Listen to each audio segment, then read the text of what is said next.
Good evening, everyone, and welcome to the BS and Beer Show. BS stands for Building Science, of course.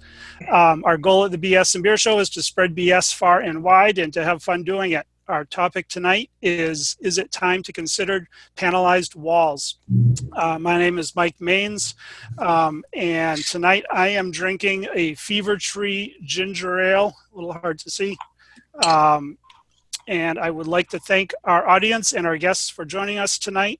We're having fun doing this Zoom format. We also encourage local groups, so feel free to start your own BS and Beer group locally. We have 10 or 12 now around the country. You can email us for tips. I'd also like to thank Green Building Advisor and Fine Home Building Magazine for being our media sponsors. Video of this conversation will be available at Green Building Advisor and also on our brand new website, courtesy of Robert Swinburne, the bsandbeershow.com. We'll also post some tips there for starting your own group. And our other hosts tonight are Emily, Travis, Justin, and you can't see him, but Brian may be here somewhere. I'll turn it over to Emily. Hey guys, Emily Mottram. Tonight we, since I got made fun of the last couple of weeks, went straight with local Penobscot Bay Brewery building rye because it has a building on it. So hashtag Earth Week and buy local. So that is what I am drinking tonight. I have the privilege of introducing our esteemed guests tonight. So I will try to keep this as short as possible per request from the gallery. First, we have David Slicer with Prairie Design Build. I hope I didn't butcher that, David.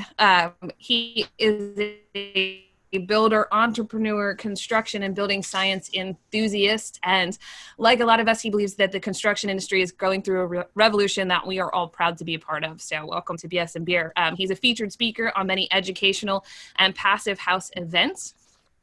He's built a team with expertise in several innovative design construction methods and products that clients will benefit from generations to come. Several projects built with SIPs and SIPs framed hybrid walls, factory set windows and doors already installed. So we're super excited to hear from his building perspective of, building with panelization. He's a certified passive house consultant and a member of Hemp Monitoring Program. So welcome, David. We also have Barry Price with Barry Price Architecture. Barry took a circuitous path to Woodstock through the Catskill Mountains, which he now calls home. So New York, studied in the Lehigh University and the Institute of Architecture and Urban Studies in New York City, and then earned a master's degree in architecture with a distinction at Harvard University. So he's smarter than the rest of us. Got it. He realized corporate work wasn't for him, so he went and worked as a landscape architect and I'm going to get this wrong, luthier? Building guitar parts in Topanga. He founded Gary Price Architecture in 1994, and since then he's designed homes and structures around the Hudson Valley that take inspiration from the beauty of the landscape, the vernacular building forms, colors, textures, forests, mountains, and he integrates both modernism and high-performance building techniques with regional materials. So again, regional materials and building science, yeah. And then we have Ted Benson, Bensonwood Unity Homes, Tectonics, and probably a couple of other things. Ted founded Bensonwood in 1973, Unity Homes in 2012, Tectonics in 2018, and he has devoted his life to developing better ways to build. He's a key figure in the revival of timber framing in the U.S. and is one of the founders of the Timber Framers Guild of North America. He's written 4 books on this subject. So Bensonwood established itself as a creative leader in the timber frame design, engineering, craftsmanship, and CAD/CAM technology. This work has taken his company to nearly every state in the United States, so hoping this is applicable for everybody outside of the New England area. Today, he continues with his forward-thinking leadership, not only in pioneering the use of mass timber and CLT in large buildings, but also with his Unity Home Factory. And I'm proud to have built some some work with TED, and their factory is state of the art, one of the only in the country like this. He's known as a national speaker, presenter, and recipient of many awards, including an honorary doctorate from Unity College, and most recent, the Granite State Award in recognition of his statewide and national influence in best building practices. So welcome tonight, Ted. We will add to the chat box contact information, websites for Ted, David, and Barry as well. So I'm going to turn it over to Justin tonight. You guys couldn't tell, Mike has organized quite the show rundown for us. We're all just trying to play our parts here. I'm Justin Fink. I am editorial director of Fine Home Building and Green Building Advisor. I've been with the company for 16 years. This has become my favorite time of the week. So I'm psyched to be here for this conversation. I'm here to give you the little housekeeping speech. If you guys want, basically what we're going to do is break the show into 3 segments. The first segment is we're going to be hearing from the panelists. The second segment is going to be taking audience questions. And then the third segment will be sort of like a free form where we can talk about some of this stuff and kind of go down some rabbit holes. There's a chat function at the bottom if anybody's new to Zoom. So you can click on that, make sure that it's selected so that it says to all panelists and attendees in the drop down, and then you can type questions in there and chat with each other, and we will be monitoring that during the course of the conversation. And then when we get to that middle segment, we'll pose some questions and get some expert answers. Oh, I'm supposed to tell you what I'm drinking too. I forgot. I am drinking a Sea Hag IPA from New England Brewing Company out of a Keep Craft Alive pint glass. And that's it. Nicely done. Turn it over to Mike, right? Travis. Travis. I'm going to sneak in and say hello. I'm Travis Brungart. I have a small construction company in the Kansas City area with my buddy Joe, and I get to hang out with these smart people once a week. So I'm pretty stoked about that. I'm drinking a KC Beer Co. Maibach in honor of my good friend Gabe Greider. And Gabe, I hope your back's better. And I would like to propose a toast, because when I think of panelization, I think about the future. Because as long as I've been in construction, I've been told that panelization is the future of my business. So in these dark times, what better to drink to than the future? Prost.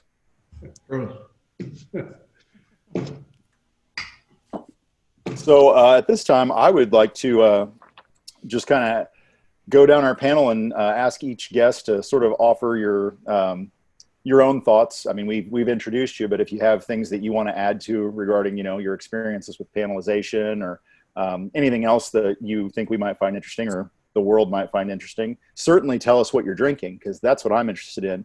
But since I know David well, I'm going to kick it to David and ask you, sir, if you could kind of educate me, because I haven't done a lot of this and you certainly have. So what would you say is the difference between panelized, modular, and prefab? And I assume they're all different. Or are those just synonyms?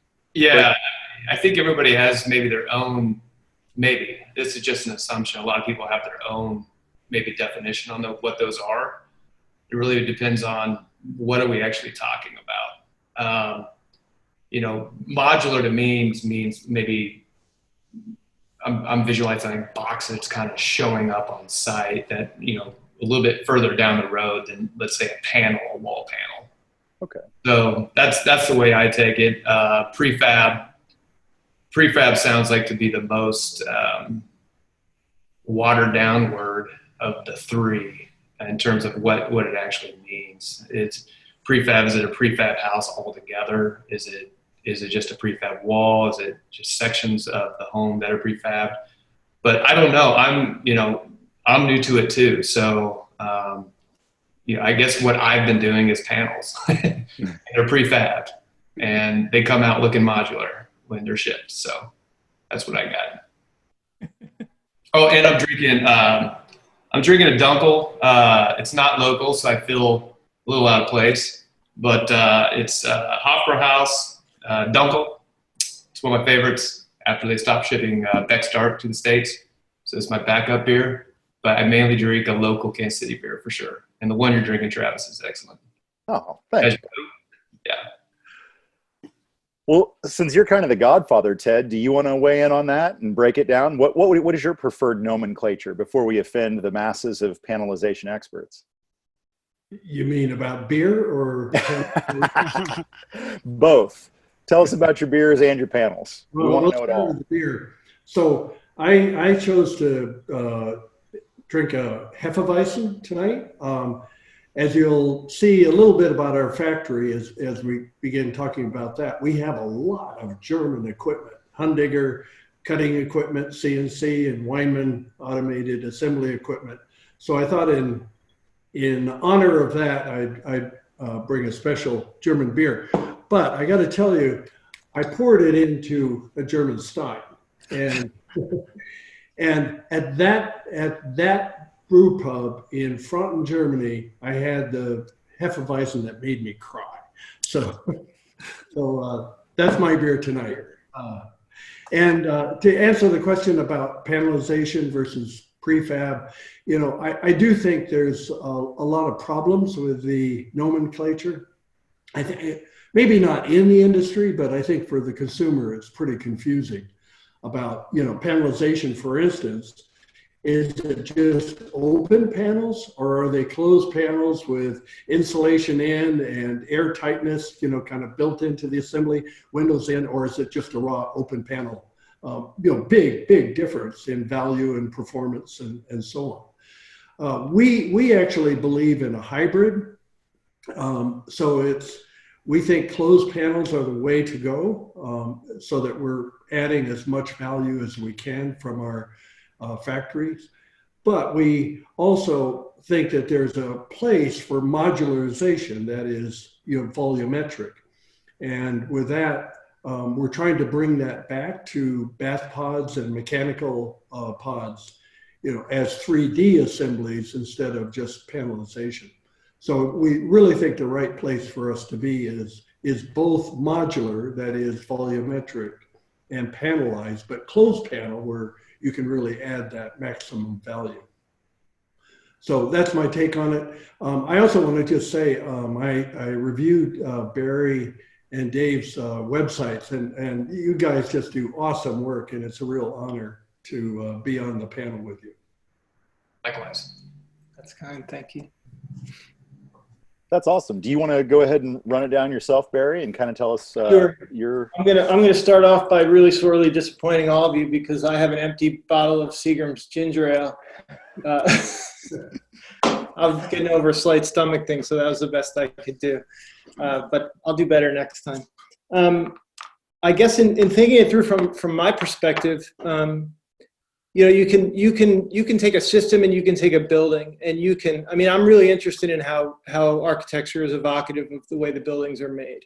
So if I knew going in that I was designing a house that was going to be panelized, it would probably impact on the form of the building. It would influence, how the building would come out. Alternatively, sometimes you'll design a house in the schematic phase, and then you'll, depending on your relationship with the client and the budget and other things, you'll be looking at systems for implementing the building, and it might drive custom versus panelization versus modular. So I'm interested in that relationship between, do I know the system up front, or is the house going to reveal what's the right system? That's one point of view. The other thing for me, and I have a fair amount of experience, relative to the volume that I've done with timber frames, with SIPs, with panelization, not so much with modular per se. I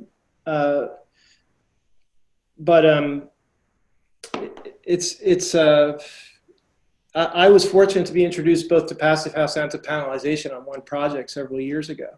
And so, obviously the notion of efficiency, is really critical. I lost my train of thought, but my whole point is that these things really, they work hand in hand.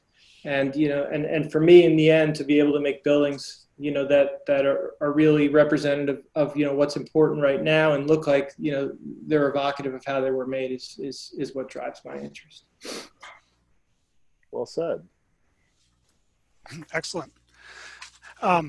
Let's get into, I think we want to hear a little more from each of you on your experience. The title, "Is It Time for Panelized Walls?" I think that's a good title, but it's a little vague. I think what I personally want to hear about is, you might call it pros or cons, but it's really, what are advantages of panelizing and what are challenges that come with panelizing or building with panelized systems. So maybe if we'll just go through each of you 3 to 5 minutes each to talk about your system, and we'll have a little chat in between. If you wanted to kick it off again, Ted. Sure, I'd be happy to. Yeah, so first of all, I want to, say, right at the beginning that I am not going to be overly an advocate for offsite fabrication and, panelization in the way we do it. I'm also a huge fan of on-site construction and, those people out there who have the skills and capability of delivering, really high quality buildings right there on the building site. We're never going to replace that. We shouldn't try to replace that. It's just, such a high value. But I think we would all admit that there's just not enough capacity to deliver the volume of high performance buildings that are needed in the market.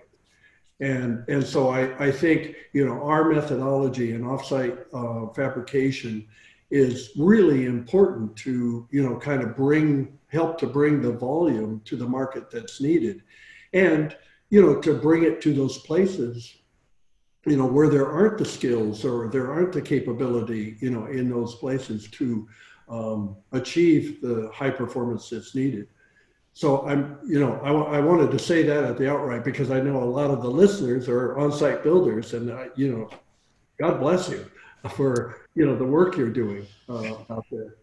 But we do have some incredible advantages that should be highlighted. We have automated machines for cutting and shaping, and they're incredibly accurate. They're just incredibly accurate. There's no way that on-site construction could achieve that level of accuracy on a regular basis. The machines don't get tired. Their tolerances are always the same. They don't have hungover Mondays, and they're kind of good all the time. And that's an advantage. And they can cut and shape and drill and notch and bring all of these values to the cutting and shaping. It's actually hard to do by hand. So there is an advantage there. And we do work in a factory, as we call it, that is, the way I say it is sunny every day, inside the facility. And we don't have weather slowdowns, and we can work efficiently in the same way every day. But the other thing, in factory conditions, just in workshop conditions, and we learned this in timber framing, we can get better and better and better and repeat the better and better and better in ways that it's hard to on the construction site where, every day the conditions are different. And so to give you an example, when we first hit, 0.6 at 50 pascals, we knew immediately that was going to be our standard.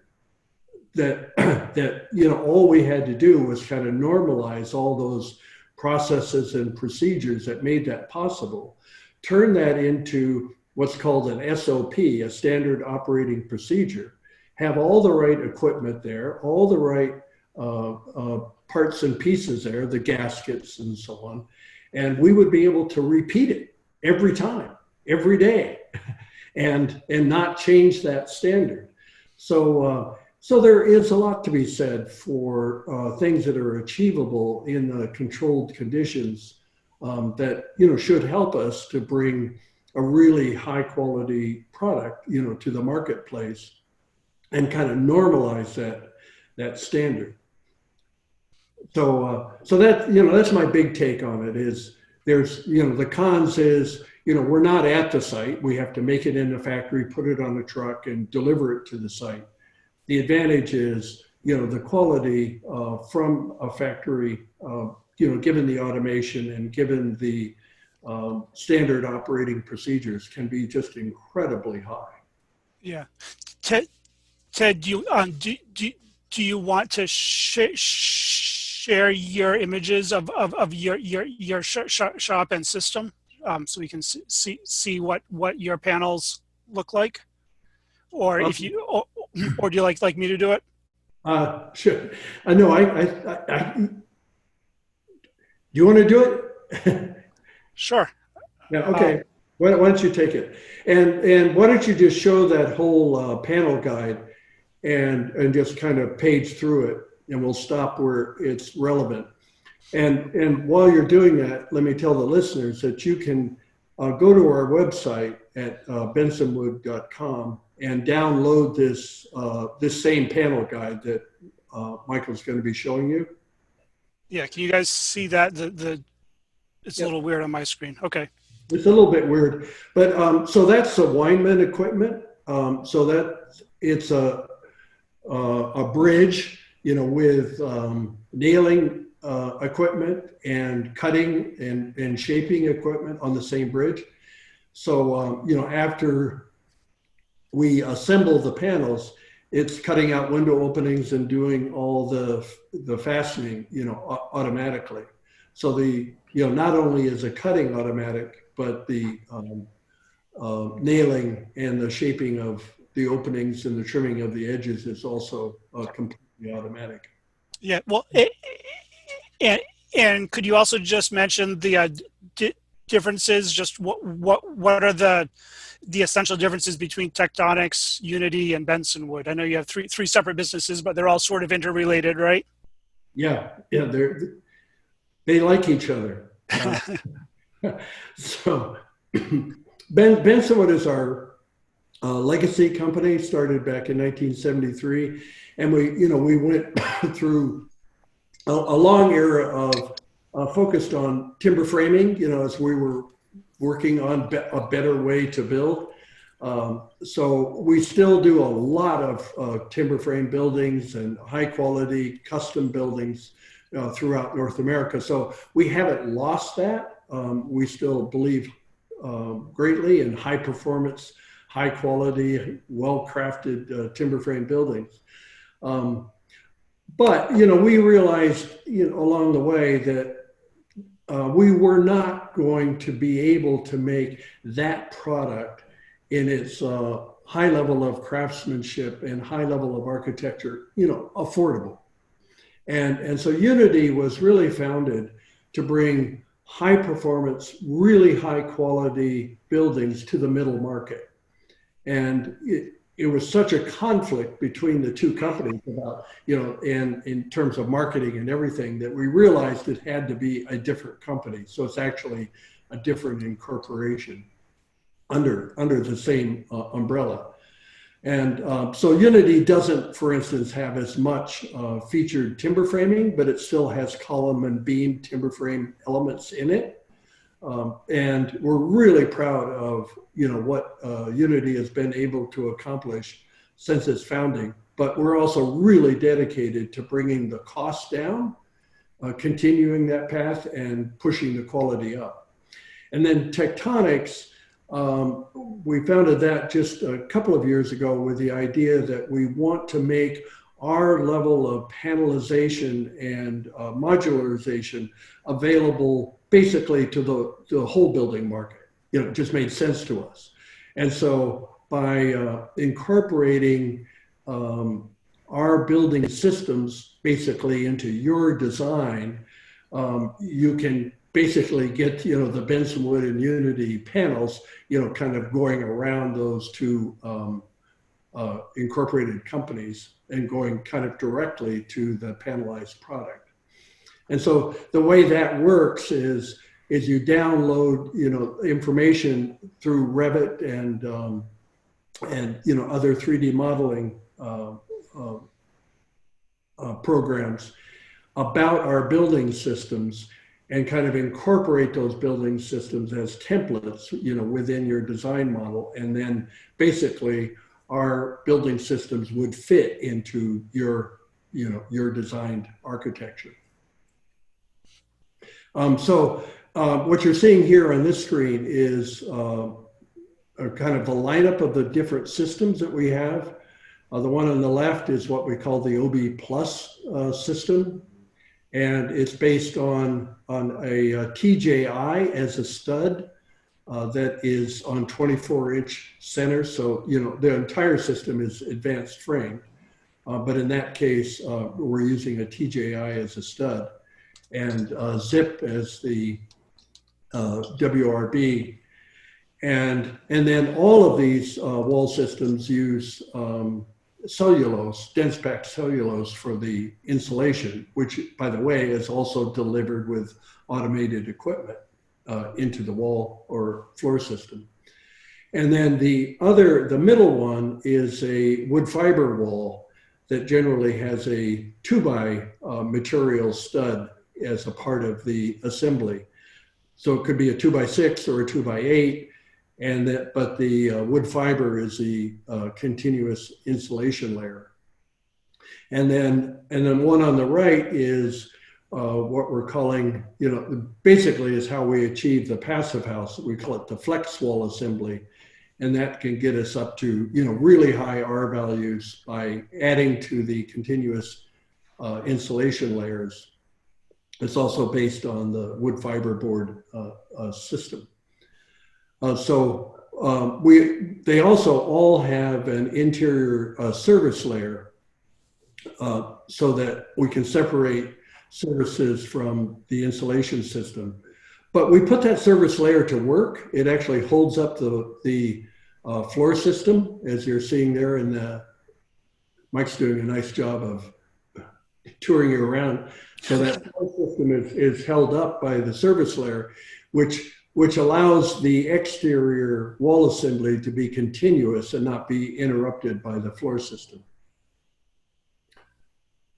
So I think that's a pretty good rundown, but I do encourage everyone to download that whole pamphlet if you want to learn more about the different options. Mike is showing you the cross-section of the walls. Just go back up to that. Yeah, so the cross here on the OB Plus wall on the left, and then the wood fiber board wall, and then the flex wall on the right. I was going to say, Mike, just scroll down for half a second because there was something in the chat box that somebody wanted to see the service floor. I don't know that that's really showing your equipment, Ted, there, but that does at least show part of the factory.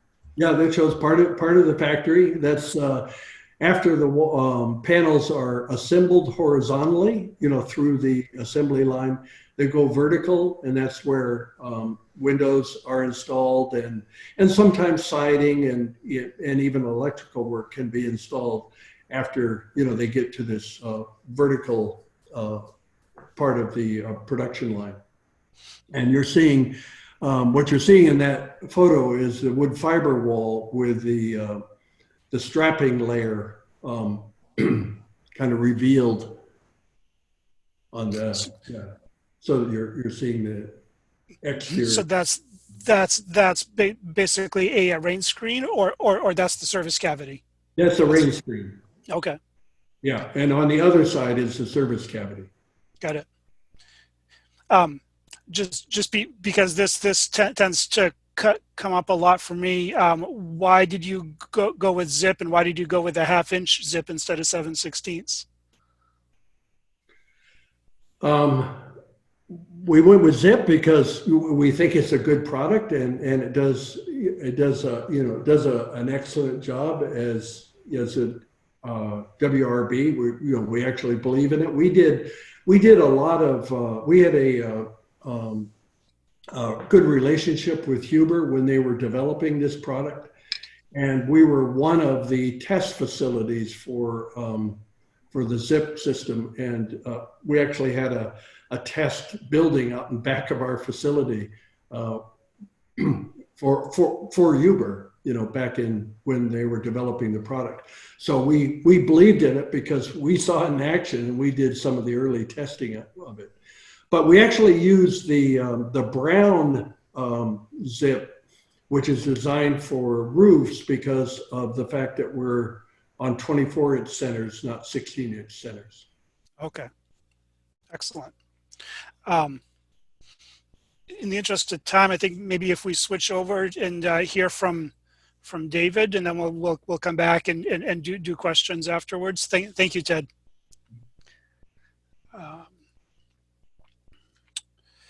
David, did you have any images you wanted to Sure.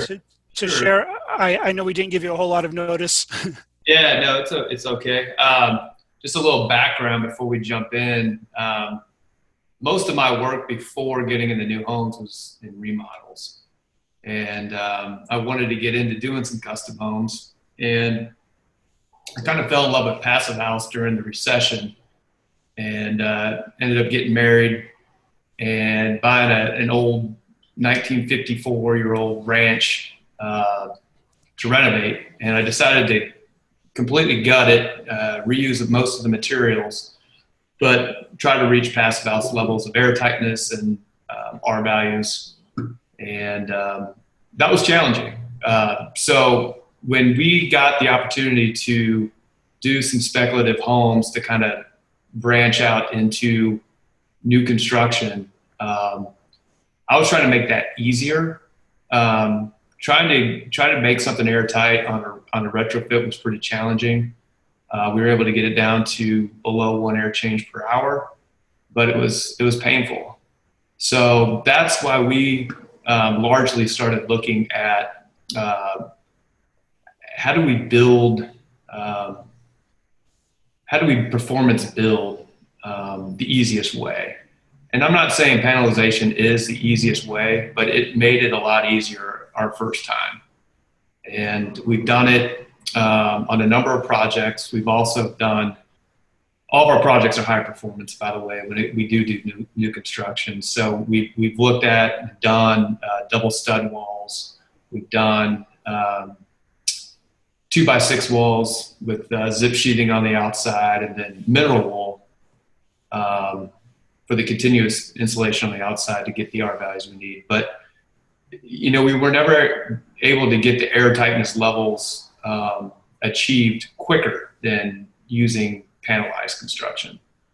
So the first time, I'm going to open up, so try to screen share here if possible. Can you guys see that? Yeah. Okay, cool. So this is one of our first homes we did using Panelized, and this is a company out of Lawrence, Kansas called Build Smart. And they've got a hybrid wall that they build. And what you're seeing is the green layer obviously is our zip sheathing, the WRB in. And basically a sit panel sits behind her. It's formed with another layer of OSB that you can see just below the Proseco being applied there. And then it's a 2x4 wall inside that for additional insulation and a service cavity at the same time. That's all advanced framed. And then they also install the windows and doors in the factory for us. So that was our first go at it. And we did basically 2 homes at the same time. They were about 3,000 square feet over 3 different floors. And we were able to set a floor a day. So it was really, really fast to install these panels. And I'm going to show you kind of how they showed up. So this is crated panels. You know, they're sitting on skids, and there's multiple walls that are wrapped and protected in there, and they're all numbered for us when they showed up, and they're just sitting inside in the garage right now of the home. You can see we got the sill plates ready to go. And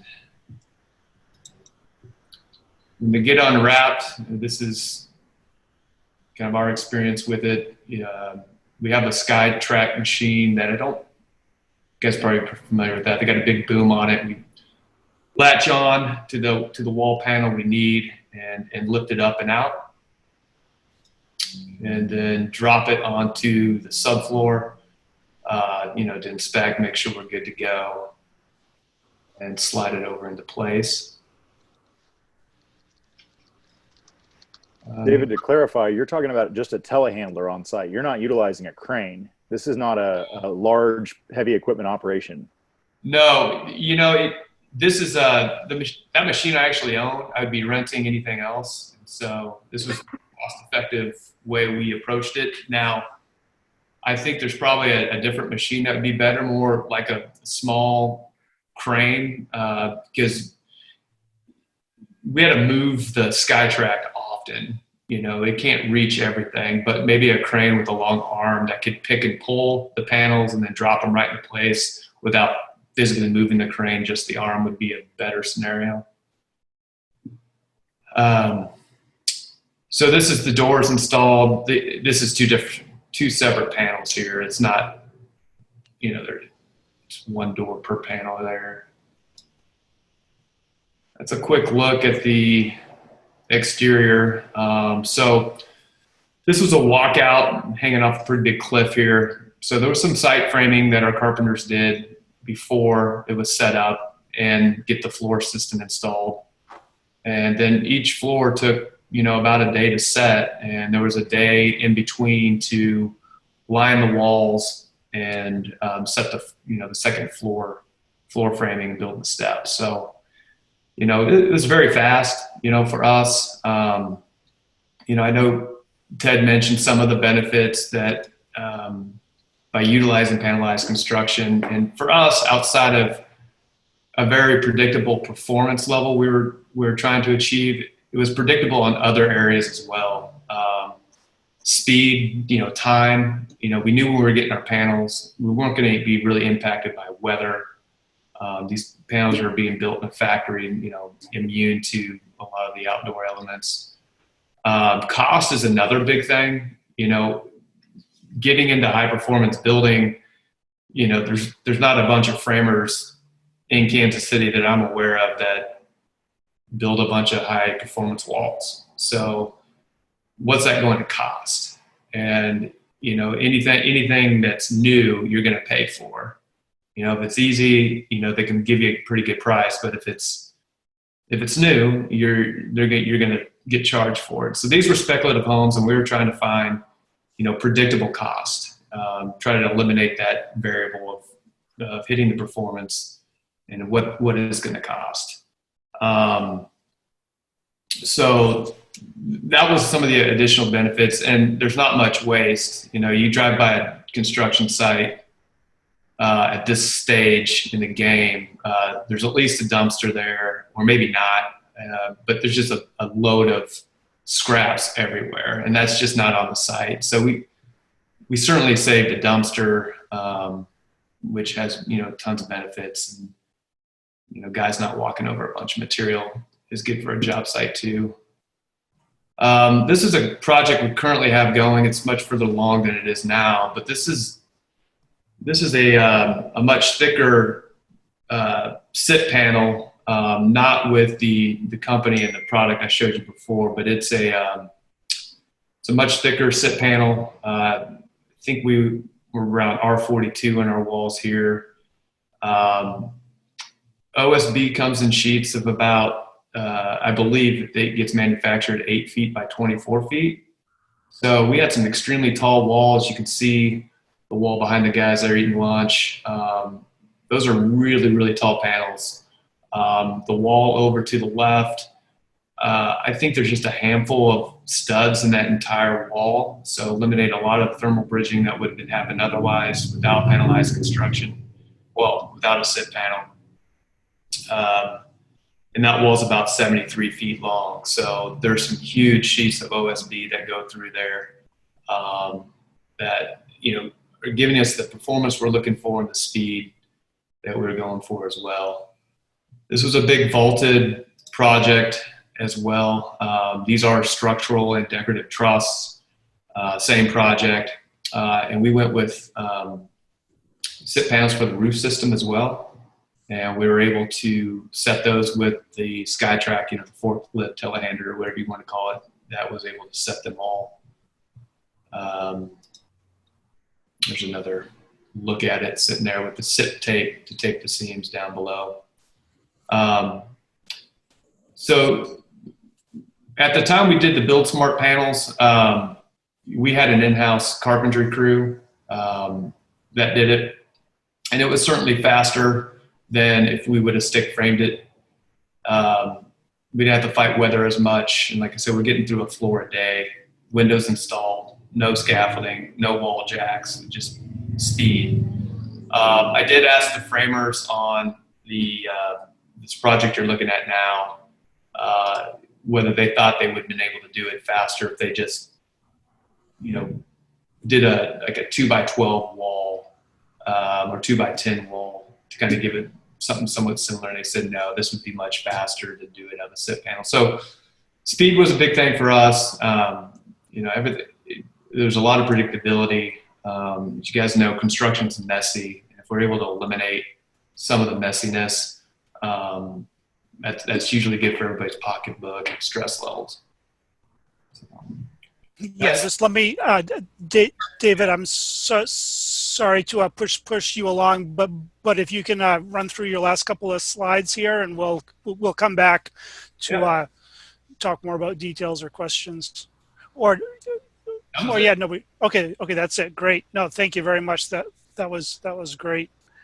And let's no, thank you. Let's switch over to Barry.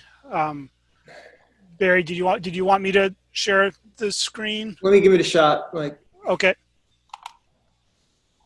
I got it. Yeah. Once David has to unshare first, I think. Trying to figure that out.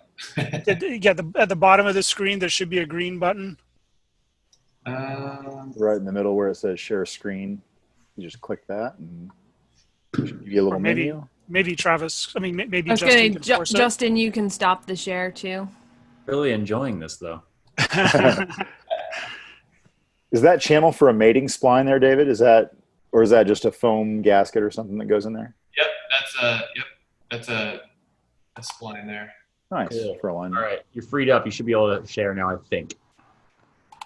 Thank you, Justin. That's what I'm here for, Let's see. See that? Yep. Yeah. Okay. So I guess I'm just going to burn through a bunch of slides that talk a little bit about the path that led me to panelization. But before I do, I want to kind of summarize. David really brought up some stuff that I wanted to talk about, and I won't really reiterate. But for me, a lot of it has to do with before anything gets built, I'm sitting down with a client and I'm introducing them to the notion of panelization, and there's certain. What the promise of it is certainly speed, like during the course of construction, and that matters to me, right? If I can shave three or 4 months off the term of a project, when I already have like a year of planning into it, that's significant, and obviously it means a lot for a client who's financing a project and has to absorb all that. I think cost predictability is a really interesting one. There's with fewer documents or even a schematic set, you're able to get cost feedback from a panelizer just based on the plan section elevation of the buildings and a window schedule. So just in terms of getting your arms around a budget, before you're committed to a full set of construction docs and while you're working your way through, it's really helpful in that regard. The other thing, and this is a little bit of a double-edged sword, is coordination. To really commit to panelization. And this is where it gets kind of tricky in terms of my assessment of a client and their capacity to participate. We all know that a house is like an infinite number of decisions, right? That are interrelated and want to be linear. But in the end, to go into fabrication for panels, you have to have your plumbing fixtures specified, or at least all your locations. You have to know where all your penetrations are going to occur around that perimeter of the building.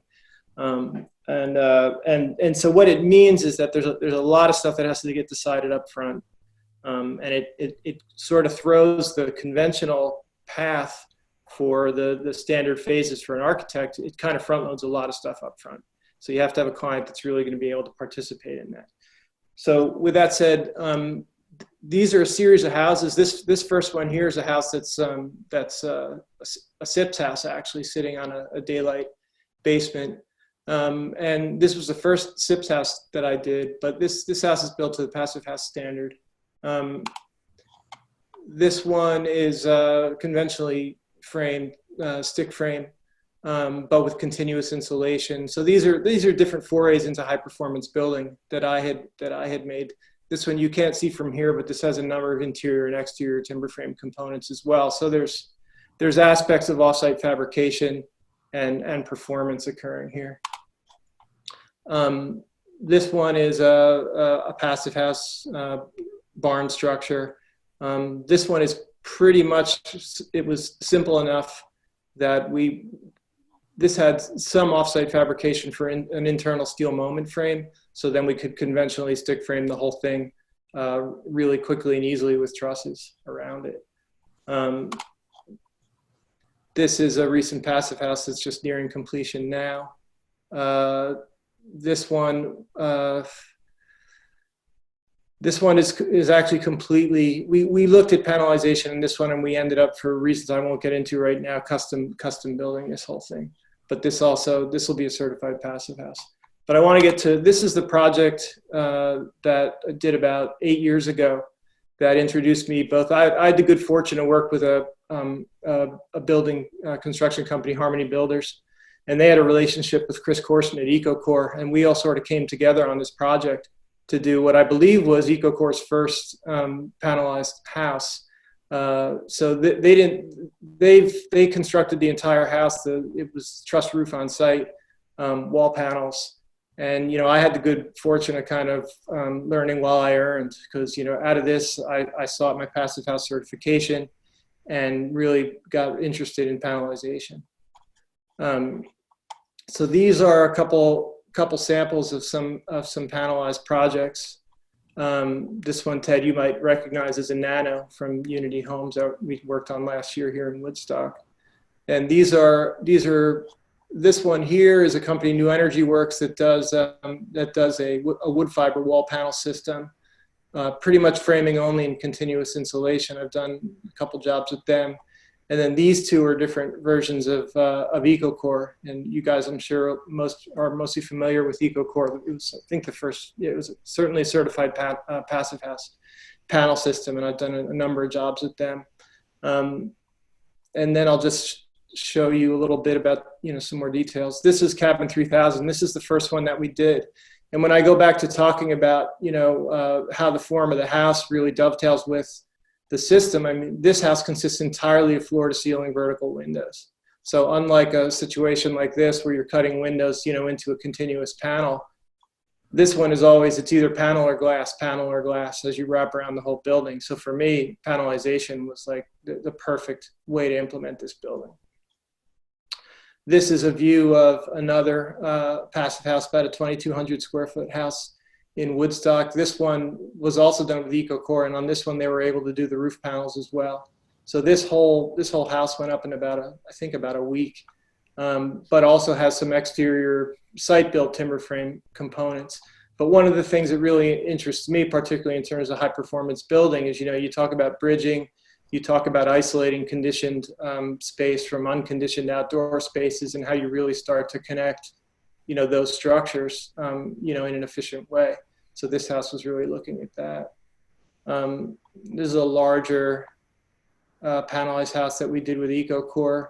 And again, a lot of my interest as an architect is how can I utilize these components to take the building forms to some interesting places? And you'll see where this one went. But this house is basically, kind of a wedge. And so all these additive components come together to, in the end, make something that's pretty clean and streamlined. So here's a drone view of that when the roofing was going on. So, panels coming together to make something that's pretty taut and pretty clean, but with these components on isolated foundations or piers. So there's, I don't have to worry about, everything is self-supporting. They're brought together and the roof forms all work together. But, I don't have issues with thermal bridging or any penetrations between these buildings, between the conditioned spaces and the exterior spaces. This one was just kind of interesting just in terms of process. This is one that we did last year. one of the challenges with panelization, and I don't want to get into the weeds too much, is just with doors and windows. And in this case, scheduling worked out where EcoCore ordinarily will deliver a panel with a window, flashed and installed. We had to go ahead and get panels in and then install the windows on site. It worked out okay in this case because the windows were so big in a lot of cases that it was easier to handle them on site. This is just a detail example of this new energy where we can do things like corner windows. And that again is just an example of taking the panelization and thinking about how it lends itself to making pretty interesting corner details and things like that. I could go on about it, but I know we're tight for time.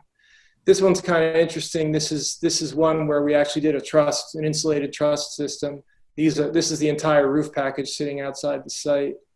And here's a shot of the insulated truss. Scissors truss getting ready to drop down onto the structure, and that's that house a little bit later. So there you get a sense of the promise of what you can do with panelization and architecture. And that's just kind of a summary sheet of all these houses in their states of completion. So I think really just what I wanted to convey. I think I got to figure out how to unshare. Okay, I'm going to unshare. Where did it go? Mike, you got to help me out here. Oh, stop share. Got it. Okay. There you go. Oh, that's great. Thank you very much. So I went pretty quickly, but I tried to load it up with a lot of thought. Yeah. No, I think between the three of you, we just got a very broad, and in some areas deep overview of what panelizing can do and some of the challenges. Do any of the panelists have questions for each other or hosts? And anything come up? I've got a couple of questions. Yeah, I do too. But I'll let them first. Ted, you're muted. You got to unmute yourself. So I have a comment. And I thought it was really great to see those images from David and Barry. And it just reminded me of something else because they brought up EcoCore. I think I heard GoLogic and New Energy Works, Build Smart. And, I just want to say from our standpoint, those are great companies and they're making great products. And in our industry here of, companies out here trying to deliver high performance buildings, there is no competition. We're in this together. The whole thing is how do we get more of this into the marketplace? Essentially we're trying to solve, trying to find a cure for cancer or something like that. And, we're just colleagues in this. And I know them all, and there's really good people involved, and they're making great products, and I'm so proud to be a part of that system. Thank you. I have a question, Mike. What pushback do you guys who are in the panelizing business and are using Panelized, as designers that you're passing along to your clients? What pushback do you get from builders and homeowners? Like, what hesitations, what problems are they hitting in the field? What in your opinion is the reason why it's not more widespread? I would say, to Ted's point earlier,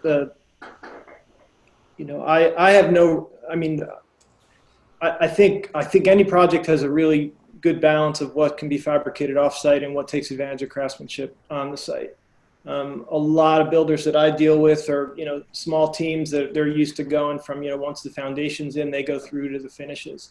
And I think to some extent there's a sense of being, maybe threatened or just a little bit of that's some work that we don't want to let go of. And so I'm sensitive to that.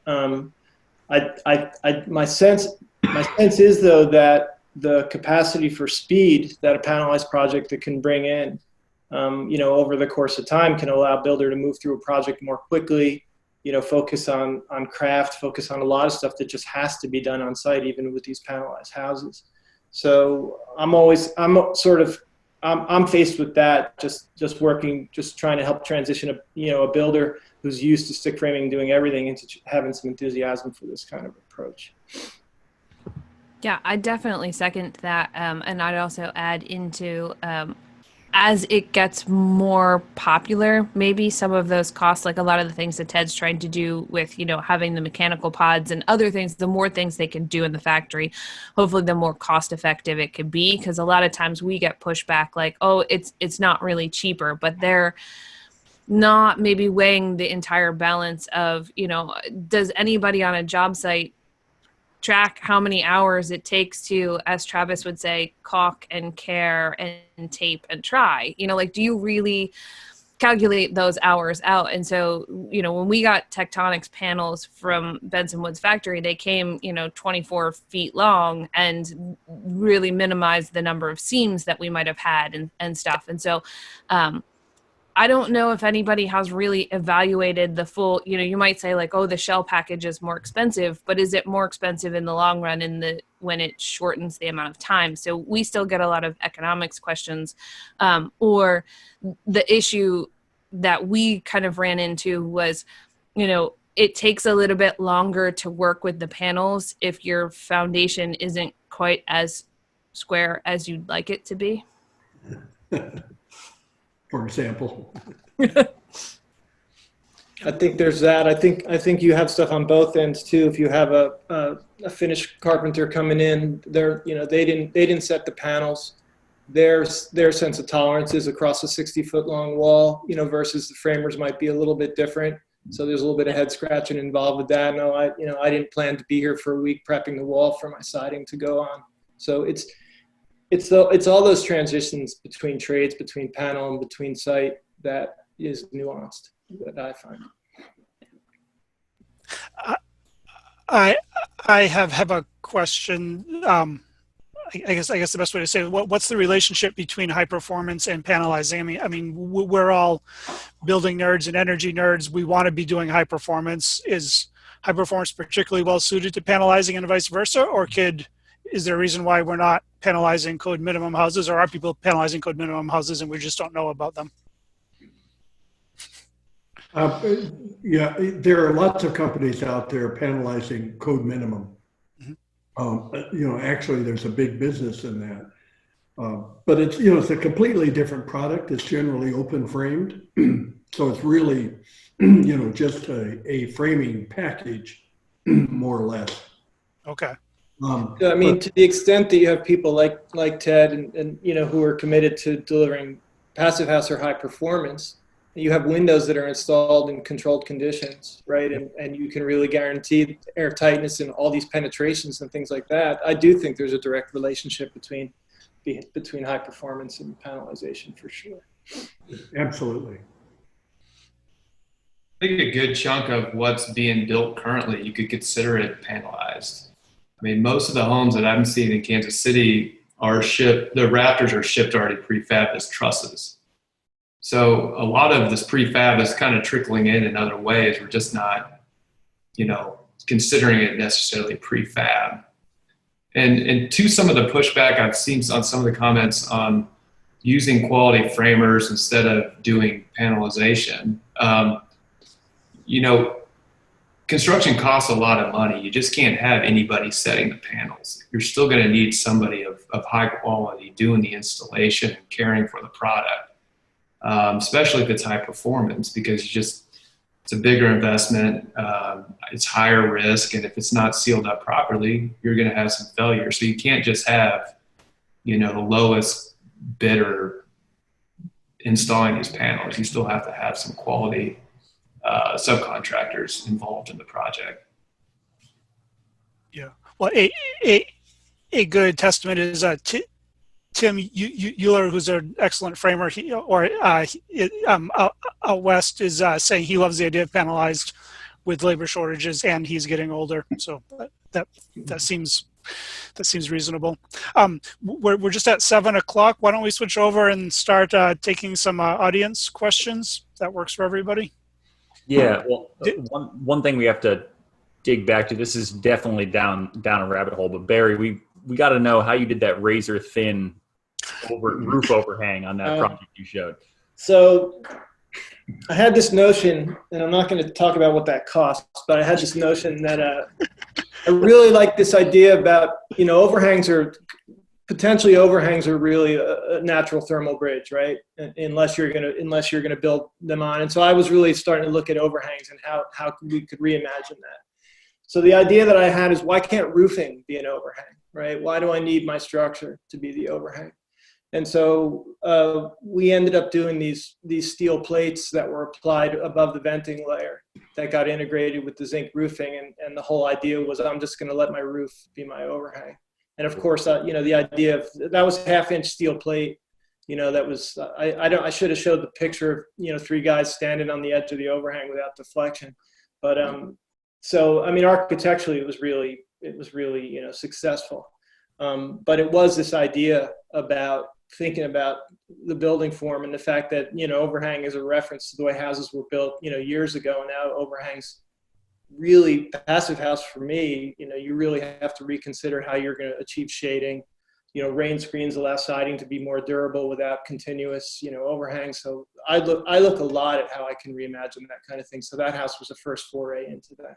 But anyway, to answer your question quickly, steel plate, cantilevered. And I realized that took us into the weeds there. Sorry. One question that came up in the chat was, how does distance from the factory affect the cost? One of the benefits of panelization is that we can flat pack for shipping. We're not shipping a high volume. So we can go pretty far because there's a lot of value on trucks, as they're being shipped to sites. So it does increase the cost, of course, but not as much as you would think, simply because you still loaded the panels on a truck and you unloaded them. So that's a given, whether you're 10 miles away or 500 miles away, and, the rest is just the distance. So on Unity, we've taken Unity projects as far as North Carolina, and it really hasn't upset, the cost profile as much as you would think, simply because of the fact that shipping is pretty efficient. Another question that came up is, how do we make this less niche? This kind of theme has run through the chat box of whether panelization solves, as Tim doesn't want to lift things anymore, that solves his problem. Other people are having labor problems, especially, it's hard enough to find carpenters who do good work, never mind good high performance work. How do we make this less niche? Ted, I know you focus on kind of open source sharing of information, right? Like, yeah, you go to your website and I can build a house from scratch using all the details that you provide. I don't even need you or your panels. So is that the path to success here, is just sharing what you know with everyone so that other people can take up? I mean, do we need to buy this fancy equipment from Germany to be able to do this? Are we doomed to ship these across the country from Maine to Oregon or Vermont to Oregon or wherever to get panelized products? My touchstone is Sweden. We have learned so much, from southern Germany as well, but excuse me, Sweden in particular, where 90+% of the homes are built from factory from factories who panelized the homes to begin with. And part of the reason is there's a factory nearly in every part of Sweden. There's hundreds of them. Mm-hmm. And that's the way it should be here. It should not be, such an anomaly for us to have, a high performance factory that's using, high quality equipment to make homes. I mean, when you think, excuse me again, when you think about it, it's just incredible that, people say, how can you afford to invest that much in a factory? And you say, well, how can you not? We're building homes for people, we're trying to, build a better planet. How can you not? And in every other industry and almost every other thing that is made, there are factories that make cell phones and cars and tables and chairs everything else, why not homes? And Sweden also has the highest standard of high performance in buildings as a norm across their country. The reason is they're delivered from a factory, and the standard is very well established across the country. You know, they set the norm, and it's not hard for the factories to to achieve that standard. So that's part of, you know, I'm also sharing with anybody who wants, you know, build a factory like ours. Let me help you. You know, let's go. We need more of this.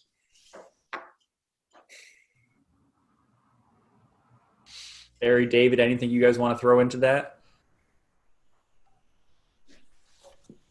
I think we're still early in the dating phase between construction and tech, and you know, Ted's way beyond, you know, most folks when it comes to that relationship, and you know, it's just going to take time. It's going to take more people like Ted, more people like us, just leading by example, trying to find the most cost-effective way to save the planet through the homes we build. And how we're going to deliver the performance. So, you know, more and more people. Let me back up. When I started my adventure on trying to figure out how to build these 2 spec homes, BuildSmart wasn't even a company yet. I had bought the lots, and I was figuring out what wall assembly I'm going to do with my carpenters. You know, and several months later, BuildSmart pops up, and it's 45 miles down the road from me. It was kind of a no-brainer at that point. It was like, yeah, I'm going to do it. I got to support you. You got to support me. Let's go. And I think it's, you know, I don't have some magic crystal ball like how it's going to work, but you've got tech and, sorry guys, you have tech, you have construction meeting, you have construction codes slowly getting better. You have tons of people now living in these passive houses in the U.S. or high performance building in the U.S. And we're starting to figure it out that these homes are not all about just saving the world. I mean, they're very comfortable, durable, and healthy homes. And market demand's going to push from the other side as code gets a little bit tighter. And construction and tech are going to continue to push, and we're going to keep evolving. I mean, that's how I look at it. But I'm just trying to do my part. Just trying to push it myself. I think, I mean, I look at Zip, and I see, you know, you drive around now and it's ubiquitous, right? You see Zip sheathing everywhere. And I think, I mean, it makes a lot of framers' lives easier, right? It's that simple. It wasn't a hard sell, just in terms of being able to collapse sheathing and weather protection into one layer. And I think panelizing, it's the same kind of thing. If people could be convinced of like, oh wait, this isn't going to make my life more difficult. This actually could allow me to move through jobs more quickly. This could make things much more predictable. So it's just a matter of exposure and you know, taking a leap on a job and seeing what the benefits are and how it changes the way you look at a project. That's how I see it. I mean, for me, the more people offering panelization, the better. I happen to have worked with EcoCore successfully. I'd love to work with you, Ted. I've worked with New Energy. You know, I would rather, everybody brings a different point of view to it, and that's just, for me, that's better. So the more people out there doing it and more regional, you know, the better. We had another question about, this occurred to me while you guys were talking about panel sizes. I believe it was David who was sharing some photos that looked like relatively small panel sizes. But I know I've seen EcoCore panels that are huge. Is that just a limitation of the equipment you have on site, or is that dictated at the factory, or is it a choice by anybody along the way? And that in conjunction to when you're on site, we had a question about tight lots, situations where you don't have great access around all sides of the house. How do those kind of logistics play into using panels?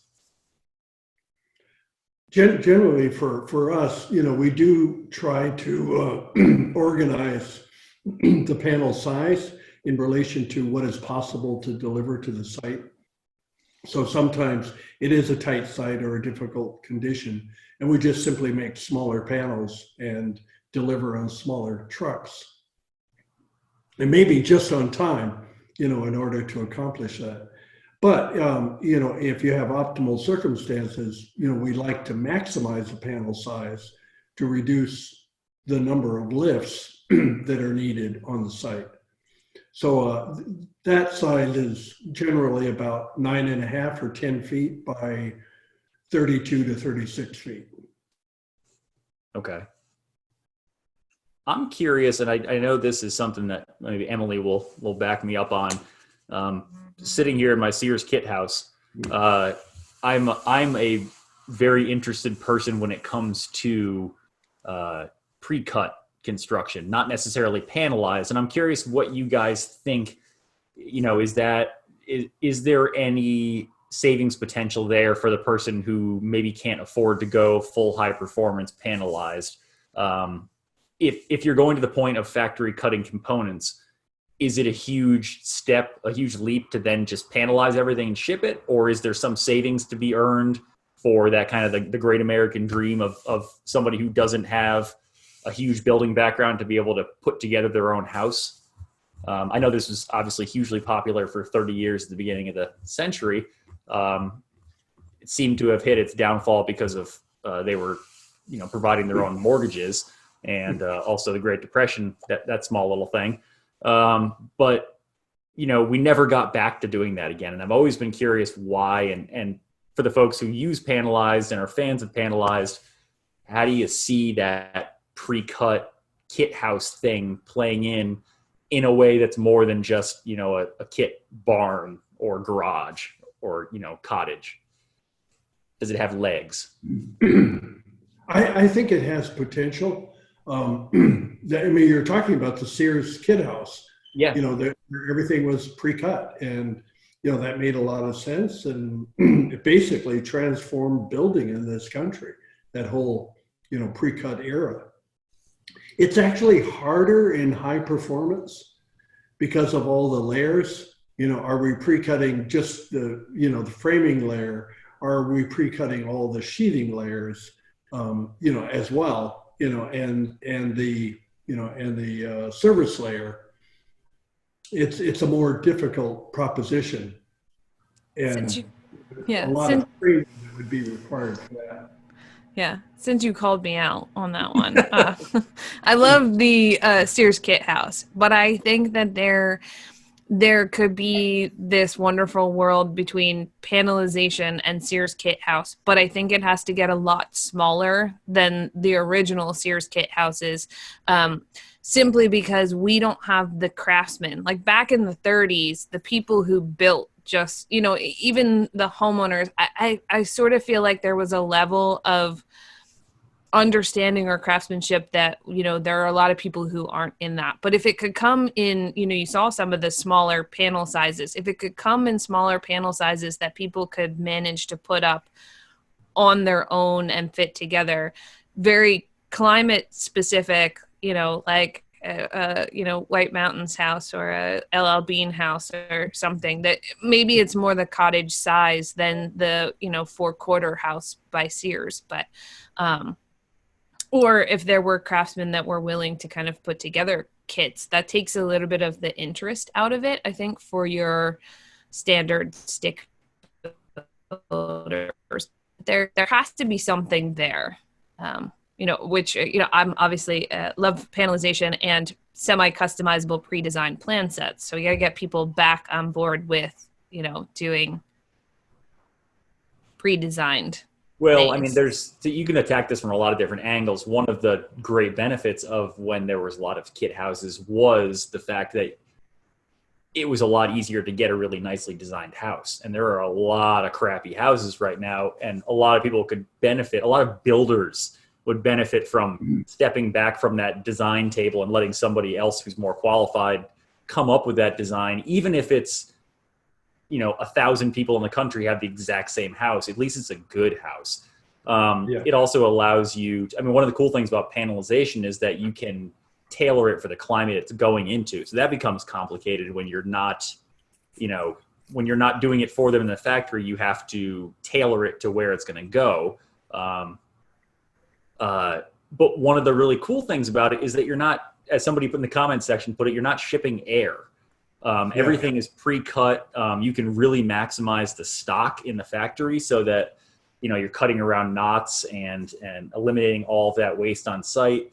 You're right though, Emily, I don't think it's going to be as interesting for craftsmen to put together a kit house. But it solves a lot of other problems. And, I think it gets to the point where it's almost tangential. And that was my concern with this topic, is like pre-cut almost doesn't fit in with the panelized discussion. Yes. The only reason it sort of fits in to me is that there's an overlap in the machinery from my point of view, where, you have computers cutting lumber and putting things together. Ted, I'm not sure in your factory how much is being done by machine versus man. Is there any human touching things at this point? Sure. Yeah, there are lots of people involved in the process. Kind of handling things, sheathing and trimming, and checking and putting windows in. And we actually have 3 separate lines. We have a wall line and a roof line and a floor line. And the roof and floor line are less automated, so there's more manual labor on those production lines. But let me say something more about the kits, because it brings back this whole topic of hybrids. We also deliver interior partitions as a part of the panelization, but sometimes that doesn't make sense, and we deliver the kit for the interior partitions and the completely assembled exterior walls. We've also discovered that there are some shipping situations in which it doesn't make sense to ship the open framed floor systems, just because they're kind of dumb and they take up a lot of air. There's not insulation in there. So we can deliver the floor systems as kits, but the wall or the roof panels that, where we need that performance as enclosed panelization. Let me also add, I don't have COVID. I just have a cold. You can't catch it through the computer anyway, I don't think. Matthew Brennan had what I think is a good question. I know it's come up for me. What options or training are you guys offering to the end installers? Or I guess the more general question is just, are panels typically something that you need a specialized crew to install? Is it a semi-specialized crew? Is it a highly trained crew? Can anybody install them? What's your experience there? Or does it depend on the system?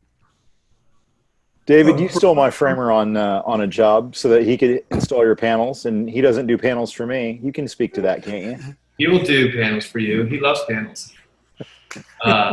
He's going to do another one too. What was the question? I mean, because you kind of threw me off there. Sorry, brother. All right.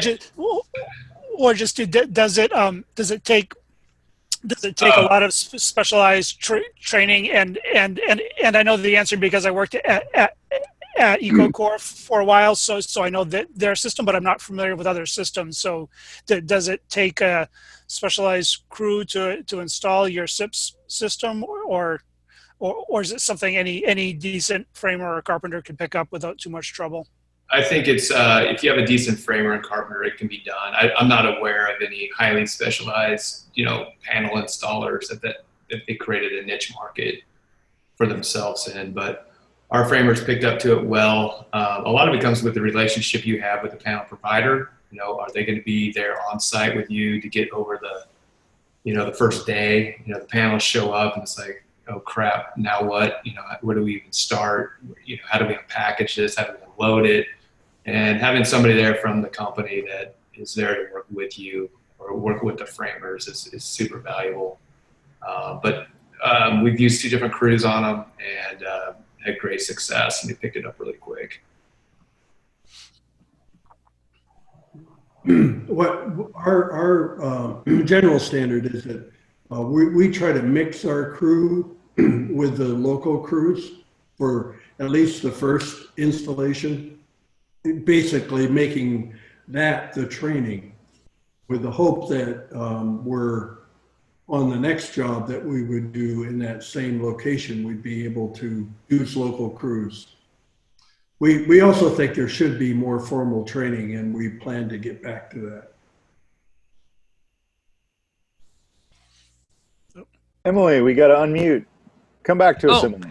I was gonna say, I'd love to see you do on-site training, like 2 days. Just have one of your houses they can take apart and put back together. Would be awesome. It was definitely a learning experience. Our panelization prior to building a house with you, Ted, was a lot more open wall construction, and those panels are not as heavy. They have a completely different way that they go together, and so getting these things that weigh 10,000 pounds, it was kind of interesting. But having a great guy from your factory who, I don't know if Tommy's on, but Tommy's great, to be there and just say, honestly, the hardest thing was we assembled some people who, had crane handling skills, which was good, and some interesting pieces of equipment that it was great that he came with, that, he said, hey, this is how we pick these things up and this is how it works. And that was awesome. I think anybody who wants to build a panelization, if they came and spent a day, toured the factory, put some things together, would be, hands down ahead of the rest to putting it together then. We had one question, actually more than one person asked about using Panelized for remodeling projects. Have any of you guys used it for additions or anything like that? Yeah, I'm in the middle of one that's a panelized addition and a deep energy retrofit on the existing house. So it got a little difficult in just at the transition point, right? It's all about that. Just how your systems are they're not necessarily the same systems. So just how you establish continuity, how you deal with tolerances. There was a certain amount of demo involved, so we over demoed, so we knew what we were going to, we placed more emphasis on new and less on some of the renovation if we knew it was going to be dicey. So yeah, I hadn't had any problem with it at all, but I've only done one. We've done quite a bit of it. We don't necessarily pursue it, but we've found ways to accomplish it. And one of the really great solutions for retrofits or renovations is a total station. That technology is amazing and allows us, even remotely, to understand exactly, what the terrain is on the existing building, and we can therefore fit it. Previously we would think, no, we're just going to stay a foot away and create a new structure and then have all the connections be cosmetic. But with a total station, you really can know exactly what's there. Well, we're just about at the 5-minute mark. I wonder if each of our guests want to just have some final words. What do you want anybody in the audience to go away thinking about or asking themselves about panelized construction? Any wise words to share? You want to start, David? One thing we might not have hit on was when you're getting into Panelized compared to like a stick frame type building, you're figuring out a lot of the problems before you start spending real money out in the field. So, I'm sure Ted and I know Build Smart and EPS, the company we used on the SIP panels through Thrive, is the shop drawings come out from the factory, and you're able to pinpoint any construction problems or design issues that you might have later in the field that you would not have known of until you're in the field and having to make a different decision, which usually costs money, maybe compromise the design. All that stuff can be flushed out during the planning and design phase, which again goes back to that predictability piece of choosing to go with the panels that I think we didn't touch on too much. I guess I'll just insert something that I wasn't sure we'd be able to get at, but I think is something that's really emerged certainly in the last, and that's basically carbon footprint and embodied energy.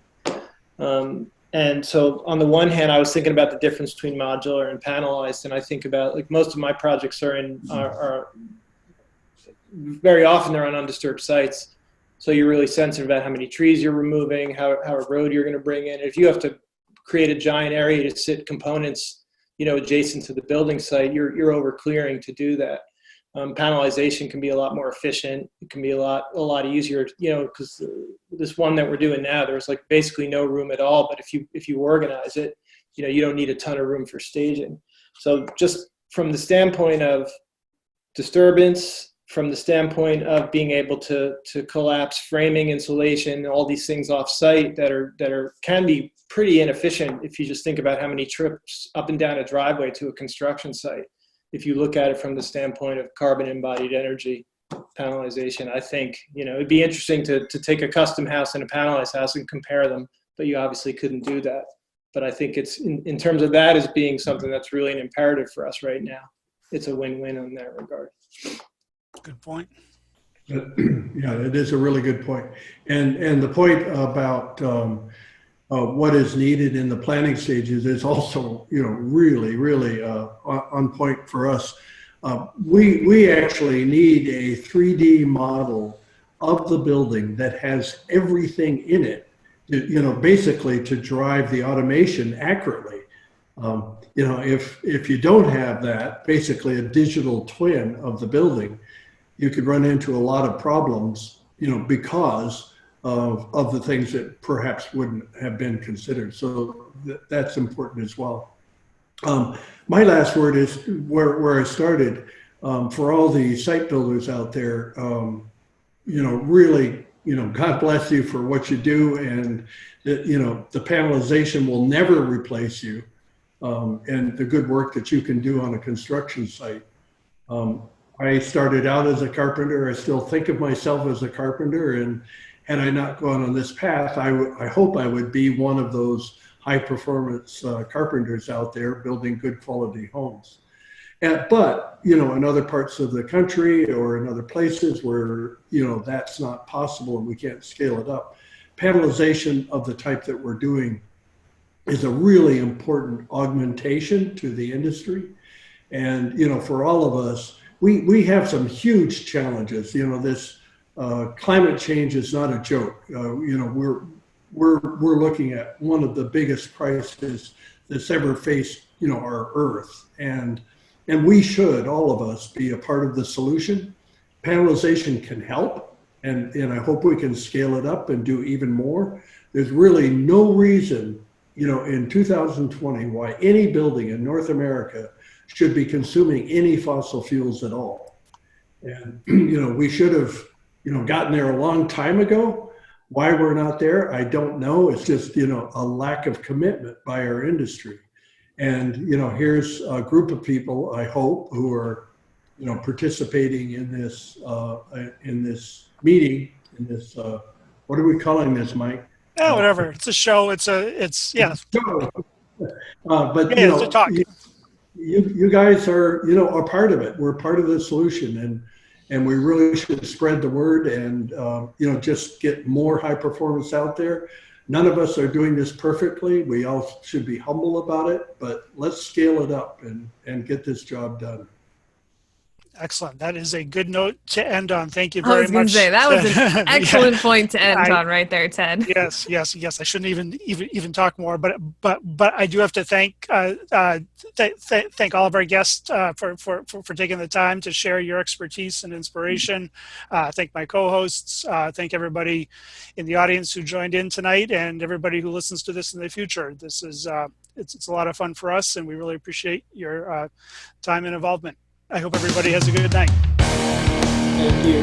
Thanks all. Thank you for joining. Take care. Thanks, guys. Yeah, thank you all.